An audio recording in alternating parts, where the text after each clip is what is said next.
주님은 우리들에게서 믿음을 보고 싶어 하십니다. 오늘 본문을 간략하게 그 줄거리를 살펴보겠습니다. 예수님께서 가버나움이라는 곳에 가셨습니다. 한 집에 들어가셔서 거기에서 말씀을 가르치셨는데 사람들이 많이 모여왔습니다. 근데 예수님께서 가시는 곳마다 기적도 행하시고 하니까 소문이 났잖아요. 그래서 사람들이 몰려왔어요. 집 안에서부터 집 밖에까지 어떻게 사람이 움직일 수 없을 정도로 사람이 많이 모였는데, 이 소문이 나니까 어떤 사람들이 어떤 중풍병이 걸려서 그만 꼼짝도 못하게 된 사람을 그 상에다가 이렇게 해서 4명이 들고 예수님께로 왔습니다. 근데 집에 와 보니까 사람들이 너무 많잖아요. 그 어떻게 해볼 도리가 없어요. 근데 누군가 그런 것 같아요. 야, 우리 지붕에 올라가서 지붕을 뜯어서 예수님 앞에 이 사람을 달아내리자. 그래서 지붕으로 올라가서 지붕을 뜯고 지붕에서 상체로 4명이서 줄을 이렇게 해서 묶어서 달아내렸습니다. 예수님께서 그 모습을 보시고 깜짝 놀라셨겠죠. 감동을 받으신 거예요. 그래서는 이 중풍병에 걸린 사람을 치료하셔서 이제 자기가 들려왔던 그 상을 들고 일어나서 집으로 가게 하셨다고 하는 것이 오늘 본문에 나와 있는 말씀의 줄거리입니다. 우리가 살다 보면 인생길에는 여러 가지 문제들도 생깁니다. 전혀 예상하지 못한 문제도 생기고, 어떤 질병에 걸릴 때도 있고, 시련을 만날 때도 있고, 환난을 당할 때도 있습니다. 이 병든 이분도 건강하게 살았겠죠. 그러다가 어느 날 이렇게 덜커덕 병이 나고 꼼짝도 못하게 되고, 아마 이런 상황이 되어졌을 것입니다. 이런 분이 어떻게 회복되어지는지 그 과정을 살펴보면서 예수님께 감동을 드렸던 사람들, 그들이 어떻게 했는지 살펴보면서 오늘 우리가 함께 배웠으면 좋겠습니다. 오늘 말씀을 통해 인생의 시험, 시련이 해결되어지고 일어나서 회복된 삶을 사시게 되기를 주님의 이름으로 축복합니다. 첫 번째는 시련은 누구에게나 올 수 있음을 알고 겸손해야 한다는 것입니다. 시련이 예고하고 옵니까? 사고 예고하고 오나요? 아니죠. 언제 무슨 일이 일어날지 아무도 알지 못해요. 우리가 언제 사고가 날 줄 안다면 사고 피할 수 있겠죠. 그 길로 안 가면 되잖아요. 근데 전혀 몰라요. 예고 없이 불쑥 찾아와서는 인생을 송두리째 뒤흔들어 놓기도 하고 고통과 좌절에 빠지게도 만듭니다. 이 중풍병이 든 분에게도 건강한 때가 있었을 것입니다. 병들기 전에는 어떻게 살았는지는 전혀 알 수가 없습니다. 왜냐하면 성경에서 이분이 어떻게 살았는지를 전혀 소개하고 있지 않기 때문입니다. 근데 이 당시 사람들은 어떻게 생각했냐면요, 어떤 불행한 일을 당하거나 또 어떤 특별한 병들이 걸리거나 어떤 시험이 오거나 시련이 들거나 환난이 오면 이게 죄 때문에 그렇게 됐다고 생각했어요. 이게 모든 것에, 안 좋은 것의 근원은 죄다. 죄 때문에 그렇게 됐다. 이렇게 생각을 했었습니다. 그러나 절대 그런 것은 아닙니다. 전혀 죄와 상관없는 일들도 우리의 삶의 자리에서는 많이 일어나곤 합니다. 여러분, 5절 말씀을 같이 좀 읽어보시겠습니다. 5절 말씀입니다. 예수께서 그들의 믿음을 보시고 중풍병자에게 이르시되 작은 자야, 내 죄사함을 받았느니라 하시니. 아멘. 예수님께서 이 중풍병 걸린 사람을 향해서 뭐라고 그러셨냐 하면 작은 자야 내 죄 사함을 받았느니라 이렇게 말씀하셨어요. 그럼 이 말씀만으로 보면 이 사람이 왜 병 걸린 것 같아요? 죄 때문에 걸린 것 같아요. 그런데 10절 말씀으로 넘어가서 10절 말씀을 같이 읽습니다. 그러나 인자가 땅에서 죄를 사하는 권세가 있는 줄을 너희로 알게 하려 하노라 하시고 중풍병자에게 말씀하시되 아멘.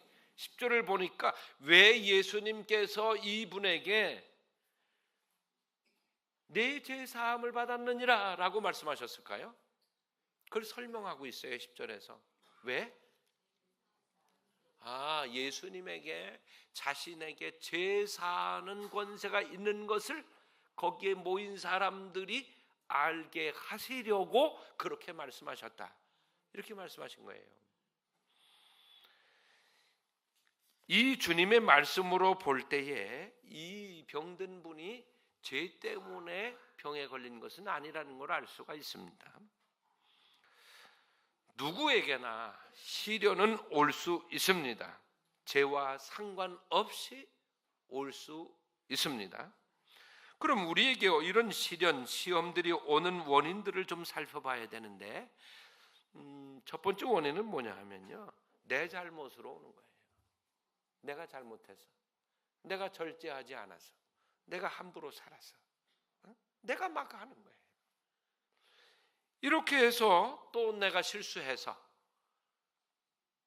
이래서 내게 시련이 오고 환난이 오고 건강이 나빠지고 이런 일들이 생기게 되죠. 이 원인은 바로 전적으로 누구에게 있어요? 나 자신에게 있는 거예요. 나 자신에게.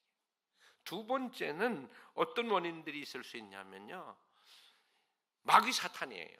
마귀 사탄이 끊임없이 믿는 자를 공격하고 시험하고 흔들고 아프게 하고 뭘 실수하게 하고 잘못하게 만들고 끊임없이 성도들을 괴롭히거든요.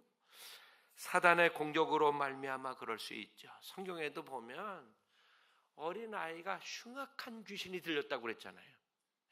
그러니 이 아이는 얼마나 고통스럽고 부모는 그 모습을 지켜보는 얼마나 힘들고 아프겠어요. 사탄이 그렇게 만든 거예요. 이렇게 사단이 원인일 수 있다. 세 번째는 죄의 결과일 수 있습니다. 죄값일 수가 있어요. 내가 지은 죄로 말미암아서 내가 그 죄값을 치르고 있는 경우도 있어요.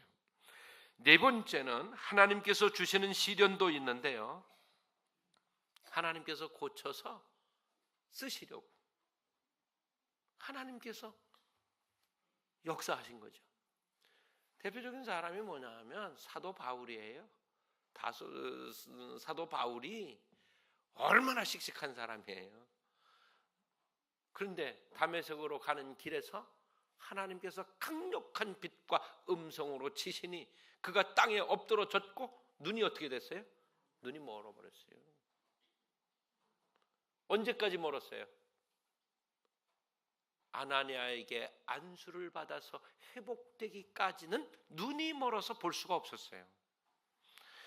이렇게 하나님께서 어떤 사람을, 특별한 사람을 사용하시기 위해서 그를 깨닫게 하시고 새롭게 만드시려고 하나님께서 주시는 시련도 시험도 있다고 하는 것을 알 수가 있어요. 다섯 번째는 사람이 주는 것도 있어요. 사람이. 그냥 어떤 사람이, 나와 상관없는 사람이 나를 시련에 빠지게 만드는 경우들도 많아요. 아마 지금까지 살아오시면서도 누군가를 통해서 상처를 입고 어떤 시련의 때를 만났던 경험이 아프고 쓰리게 있는 분들도 계실지 모르겠어요. 이렇듯 여러 원인들에 의해서 시련이 올 수 있는데 누구도 예외는 없다. 그거는 목사도 예외 없고 장로님들도 예외는 아니에요. 그 누구도 예외 없어요. 누구에게든지 올 수 있다. 우리는 이것을 겸손하게 인정해야 합니다. 그리고는 지금 내가 괜찮다고, 지금 좀 잘 나가고 있다고 시련당한 사람들을 정죄하거나 그들을 무시해서는 안 돼요. 나도 그럴 수 있어요. 나도 아플 수 있고요. 나도 생각도 못했던 어떤 시련에 빠질 수가 있어요.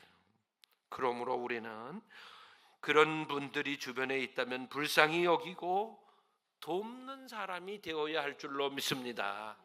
그럴 때 하나님이 기뻐하시게 되는 것입니다. 두 번째로는 시련이 올 때 주변에 좋은 믿음 있는 사람들이 있어야 한다는 것입니다. 한 사람이 중풍병이 걸렸잖아요. 꼼짝도 못하고 있잖아요. 근데 제 아버님도 그러셨어요. 처음 중풍이 걸리셨을 때 한 달 동안은 꼼짝도 못하셨었어요. 그때 한 달 후에 조금씩 회복돼서 이제 활동을 하시다가 또 두 번째, 세 번째까지 중풍이 와서 좀 고생을 하셨어요. 그래서 지팡이 짚고 저희 집에도 강원도에서 오고 가고 다 활동을 하시고 그렇게 하셨는데 치료하시기 위해서 고생을 참 많이 하셨어요. 본인이 맞기 싫은 그 침도 맞으시고 한방 치료에 치료 참 많이 하셨어요. 그래서 어느 정도 회복을 하고 활동을 그렇게 하셨었는데 이게 참 예나 지금이나 잘 치료가 되는 병이 아니에요.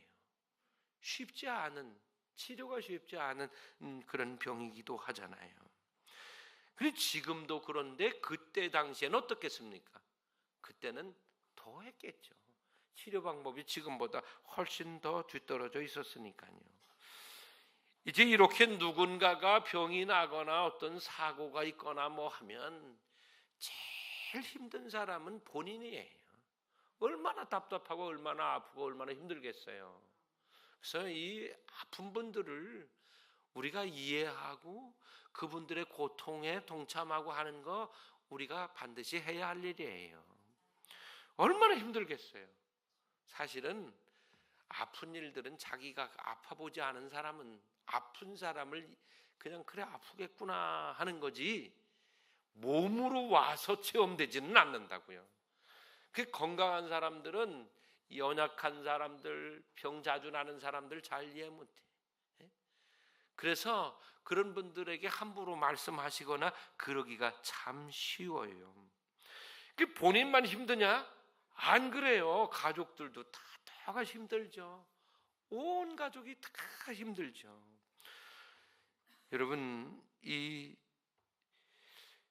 중풍병이 걸린 분 주변에는 참 감사하게도 좋은 사람들이 있었어요. 예수님 앞에 가면 예수님이 병든 사람도 고치고 기적도 행한다는 소문을 듣고 그리고는 이 사람을 예수님께로 데려가자고 사람들이 모였으니 얼마나 감사한 거예요. 어디에서 얼만큼 데리고 왔는지는 알 수 없어요. 근데 분명한 거는 이 움직이지도 못하는 사람을 상에다 얹어서 네 사람을 뽑아서 네 사람에 들고 예수님께로 가자고 한 사람들이 있었다는 거예요. 보통 남의 일에 누가 그렇게 나서나요? 누가 아프다면 그냥 아프대? 아이고 큰일 났구먼. 이러고 한번 들껏 들여다보거나 그런 정도일 가능성이 많죠. 근데 이 병든 분 옆에는 참 좋은 사람들이 많았어요. 예수님께로 데려가자. 응? 그러면 예수님이 이 사람을 치료할 거야. 이런 사람들이 있었는데 이 사람들이 믿음이 있는 사람들이었어요. 여러분, 예수님께만 데리고 가면 이 사람 나 고침 받을 거야. 이 사람 데리고 가자. 남의 일에 이렇게 나서는 사람들, 근데 이 사람들이 믿음이 있는 사람들이에요. 예수님께만 가면 나을 거라고 하는 확신이 있었기 때문에 이 사람을 네 사람이 들고 함께 예수님 계신 곳으로 온 거예요. 믿음이 없으면 데리고 오겠어요? 안 데리고 오죠. 수고를 하고 있어요. 여기까지만 보아도 이 중풍병이 든 사람의 주변에는 참 믿음 좋은 그리고 참 좋은 인격을 가진 사람들이 있었다는 것을 알 수가 있어요. 이 병든 분이 평소에 어떠한 삶을 살았는지는 잘 알 수 없지만은 그분의 주변에는 참 좋은 사람들이 있었다는 것 우리가 알 수 있죠. 3절 말씀을 좀 같이 읽으시겠습니다. 사람들이 한 중풍병자를 4사람에게 메워 가지고 예수께로 올세. 아멘. 여기 보면 사람들이 그랬어요. 이 중풍병 걸린 사람을 예수님께로 메고 온 사람들이 가족이었다면 사람들이라고 했을까요? 아니겠죠. 가족이 이렇게 썼겠죠. 그러면 이 사람들은 이 병든 분의 가족은 아니라는 말이에요. 가족도 포함될 수는 있겠죠. 그런데 다른 사람들이 와서 예수님께로 이 사람을 데려가고 싶어 하는 거예요. 얼마나 많은 사람이 모였는지는 알 수 없어요. 그런데 그 중에 4사람을 뽑아가지고 이 사람을 들고 가게 되는 겁니다. 근데 예수님 계시는 집에 왔더니 무슨 일이 벌어졌어요? 사람들이 너무 많아가지고 한 발짝도 들어갈 수가 없어요. 그러면 대부분 사람들은 어떻게 생각해요? 야, 이제 틀렸다. 예수님 만나면 못 만날 것 같다. 먼저 온 사람들이 이렇게 많은데 우리가 어떻게 만나냐? 근데 그 중에 누군가 하나가 이렇게 말한 거죠. 지붕으로 올라가자. 그리고 지붕 뜯어갖고 우리 줄 매갖고 내리자. 누군가가 그 얘기 했겠죠. 누군가가 그 의견을 냈고 이 사람들은 그렇게 합니다. 왜? 예수님 앞에 반드시 이 사람을 데리고 가야 한다. 그래야 이 사람이 고침을 받을 수 있다. 이 믿음, 이 확신이 그들에게 있었기 때문에 그들은 그렇게 한 거예요. 여러분, 내 주변에 좋은 사람이 있나요? 문제는 그거예요. 내 주변에 참 좋은 사람들, 참 믿음이 있는 사람들이 있는가 한번 생각해 보세요. 어떠세요? 있으세요? 반드시 있으셔야 합니다. 근데 어떤 분들은 그렇게 말씀하세요. 내가 무슨 일을 만났는데 아무도 안 들여다봤대. 사람들이 그럴 수가 있냐는 거야. 여러분, 혹여라도 그런 생각이 드시고 그런 상황이라면 남 원망하지 말고 내 삶을 들여다봐야 합니다. 내가 잘못 살았구나. 내가 잘 살았으면 사람들이 나한테 이렇게 했겠어? 내가 얼마나 못되게 살았으면 사람들이 나한테 그랬을까? 괜히 애매한 사람들 원망하고 그러지 마시고 빨리 누굴 돌아봐? 나의 삶을 돌아보는 거야. 내가 이기적으로 살았는데, 내가 못되게 하면서 살았는데, 내가 함부로 말하면서 살았는데, 내 고집대로 나 좋은 대로만 하고 살았는데 누가 좋아하겠어요? 안 좋아하죠. 그러면서 뭐라고? 에휴, 나는 왜 이렇게 복도 없냐? 지질이 사람 복도 없다. 여러분, 그런 복은 복 받게 해야 받는 거예요. 네? 그래야지 복 받는 거지. 복 받을 일은 하나도 안 하면서 그러면 안 되겠죠. 자, 보세요. 다비다라고 하는 분이 죽었어요. 근데 베드로가 늦게 왔어요. 빨리 왔으면 좋겠는데. 베드로가 오니까 다비다 죽었다고 울고 있던 분들이 이 여자분들인데 자기들의 속옷을 내보이고 겉옷을 내보이면서 다비다가 살았을 때 우리에게 이걸 다 손수 만들어 입혔다는 거예요. 그러니 살려달라고 매달리고 우는 거예요. 여러분, 다비다가 잘 산 거예요? 잘못 산 거예요? 잘 산 거야. 잘 잘 살았으니까 사람들이 울며 불며 살려달라고 그러는 거잖아요. 그러면 오늘 이 중풍병이 든 분, 설명이 없지만 이분 잘 산 분인 것 같아요. 그 이분이 병들어서 고통받게 되니까 모든 사람들이 달려와서 예수님께로 데리고 가자. 또 갈 길 막히니까 지붕 뜯자, 달아내리자. 예수님을 감동시켰던 것 아니겠습니까? 잘 사신 분 같아요. 여러분, 우리가 잘 살아야 합니다. 그래야 내가 시련 만났을 때, 환난 당할 때 누군가 나를 위해서 믿음으로 주 앞에 구하여 주게 될 줄로 믿습니다. 여러분, 우리 주변에 정말 어떤 사람들이 있는지를 생각해 보면 사람은 다 비슷비슷한 사람끼리 모여요. 그렇죠? 네?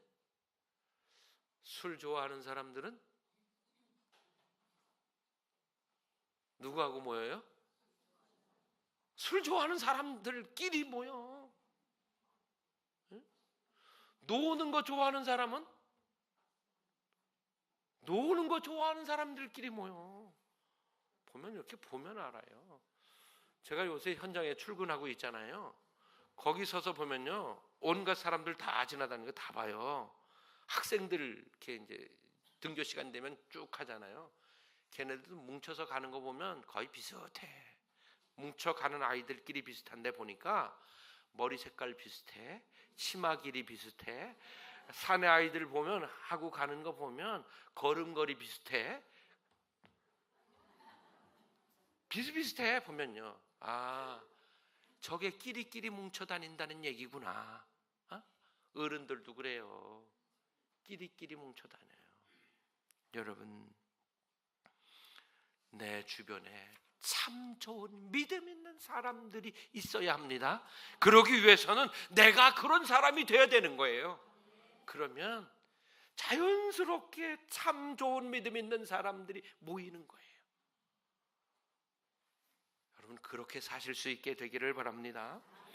하나 더 말씀드려야 되는데 그건 뭐냐면 하나님은 믿음을 보시고 역사하신다는 것입니다. 5절 말씀을 보면 예수께서 그들의 믿음을 보시고 중풍병자에게 이르시되 작은 자의 내 죄 사함을 받았느니라 하시니 그랬는데 그들의 믿음을 보시고 그랬어요. 예수님께서 한참 말씀을 가르치고 계시다가 갑자기 지붕에서 뭐가 툭 내려오는데 보니까 줄에 매달려 쭉 상이 내려오는데 사람이 거기 하나 얹혀져 있잖아요. 주님도 한번 놀라셨을지도 몰라요.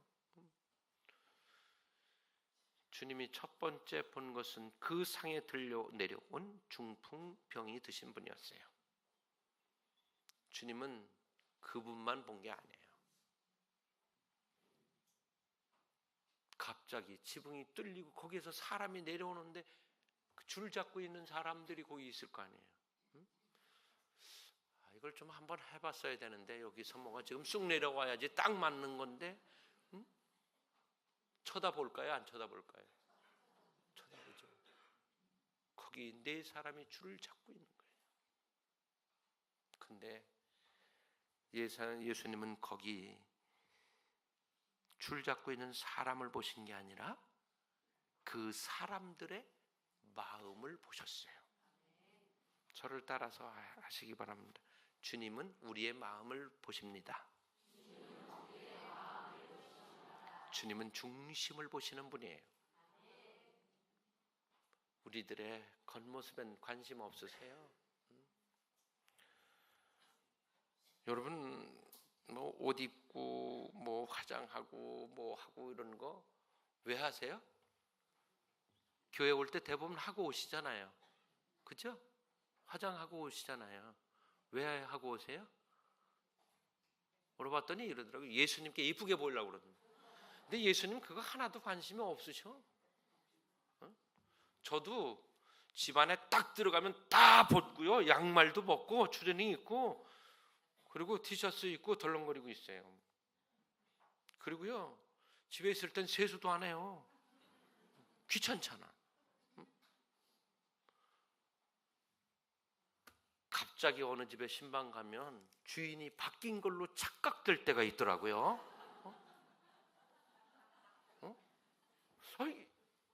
주인이 바뀌었나? 아니 이거 내가 알던 분이 아니야. 그래서 그런 걸 경험한 다음에는 병원 신방 갈 때도 저희 집사람을 꼭 먼저 들여보냅니다. 가서 정탐하고 그 사람이 맞으면 나한테 얘기해줘. 내가 먼저 들어갔다가 못 알아보고 아니네 그리고 돌아 나오면 이건 큰 실수야. 그래서 병원에 입원하시는 분들 보세요. 여자분들 누가 먼저 들어가요? 꼭 저희 집사람이 먼저 들어가서 확인한 다음에 나와서 들어와요. 그러면 제가 그때 들어간다고요. 몰라보는 실수를 범할까 봐 그런 거죠. 여러분 우리 주님은요, 우리들이 뭘 입었는지, 뭐 머리를 볶았는지 지졌는지 잘랐는지 뭐 묶었는지 그런 거 하나도 관심 없어. 주님의 관심은 우리들의 마음이에요. 우리들의 중심이에요. 우리들의 믿음을 보시길 원하시는 거예요. 주님께서 오늘 이 놀라운 시간에 뭘 보셨느냐? 저 줄을 잡고 있는 저 사람들의 믿음, 이분을 예수님께만 데려오면 나을 거라고 하는 믿음을 가진 네 사람을 보고 그들의 믿음을 보시고 이 사람을 치료해 주셨습니다. 이 환자분이 믿음이 있었는지 없었는지는 전혀 알 수 없어요. 성경에는 이분에 대한 소개가 전혀 없어요. 그냥 한중풍병자라고만 소개를 했어요. 근데 성경에 보면요, 이 주님이 치료하실 때에는 두 가지로 나타나는데요. 본인의 믿음을 보시고 내 믿음대로 될지어다 내 믿음이 크도다 이렇게 말씀하신 경우들이 있어요. 그게 뭐냐 하면 그 안못 보던 바디메오 있잖아요. 바디메오 보고 하신 말씀, 바디메오 자신의 믿음을 보고 주님이 그를 고쳐주셔요. 12해를 혈루증으로 앓던 여인이 있었죠. 예수님 옷자락 몰래 만져갖고 치유받은 사람, 본인의 믿음이에요. 그런데 가나안 여인, 그 어린 딸이 귀신 들렸잖아요. 근데 누구의 믿음 보고 고쳐주셔요? 엄마의 믿음을 보고 고쳐주셔요. 백부장의 하인이 병들었잖아요. 누구 믿음 보고 고쳐주셔요? 백부장의 믿음을 보고 그 하인을 고쳐주셨어요. 지금 오늘 이 본문에 나와 있는 이분은 누구를 보고 고쳐주셨어요? 이 병든 분을 주님께로 모시고 온 분들의 그 믿음을 보시고 치료해 주셨습니다. 본인의 믿음을 보시고 역사하시기도 하고 주변의 사람들의 믿음을 보시고 역사하시기도 합니다. 가장 좋은 것은 본인의 믿음과 사람들의 믿음이 합하여질 때입니다. 여러분, 혹여라도 지금 시련의 때에 놓여 있는 분이 계십니까? 지금 사랑하는 누군가가 어려움에 처해 있는 분들이 계십니까? 주님 앞에 가면, 주님이 역사하시면 해결될 것을 믿는 믿음으로 주님 앞에 나오게 되시기를 바랍니다. 그리고 믿음을 주님께 행동으로 보여드리시게 되기를 바랍니다. 주님은 다른 걸 보신 게 아니라 그들의 믿음을 보시고 치료하셨잖아요. 여러분, 우리의 사랑하는 사람들 누군가가 지금 고통받고 있다면 이제 우리가 주님께 믿음을 보여드릴 차례예요. 내 사랑하는 가족이 믿음이 없어도 괜찮아요. 주님이 나의 믿음을 보시고 내 사랑하는 사람을 고통에서 건지시니까요. 우리에게 그런 믿음이 있어야 합니다. 오늘 본문에 나오는 사람들처럼 장애물이 있어도 방해가 있어도 믿음으로 행동하시기를 바랍니다. 믿음은 그런 것에 꺾이지 않는 게 믿음이에요. 뭐가 방해한다? 뭐가 막았다? 이거 안 되겠는데 포기하자. 이건 믿음 아니에요. 믿음이라고 하는 건 뭐가 방해해도 뭐가 막아도 사람들 때문에 예수님 앞에 갈 수 없는 상황이라도 지붕까지 끌어올려서 뜯어서라도 달아내리는 게 그게 믿음이에요. 우리가 그 믿음으로 나가게 될 때에 하나님께서는 우리의 삶에 놀랍도록 역사해 주실 줄로 믿습니다. 여러분, 믿음을 보여드리시게 되기를 바랍니다. 믿음을 보여드리면 돼. 주님 우리에게 보시고 싶어하는 건 믿음이에요. 그 믿음을 보시고 역사하시기 때문에요. 이제 우리 주님께 믿음을 보여드리고 주님의 역사하심으로 우리 지금 이 사람이 자기 벌떡 일어나고 자기가 들려왔던 그 상 들고 걸어가잖아요. 사람들이 놀란 거예요. 놀래서 아마 박수치고 환호성을 질렀겠죠. 성경엔 점잖게 표현했어요. 하나님께 영광을 돌렸다고 했어요. 그러면서 뭐라고 그래요? 세상에 이런 일이. 지금 표현이 그 표현이에요. 어떻게 이런 일이 일어날 수가 있어? 이렇게 얘기한 거예요. 우리의 삶에도 일어날 수 있습니다. 우리의 삶의 자리에도 일어날 수 있습니다. 믿음을 보시고 역사하시는 하나님 앞에 믿음을 보여드리시기를 바랍니다.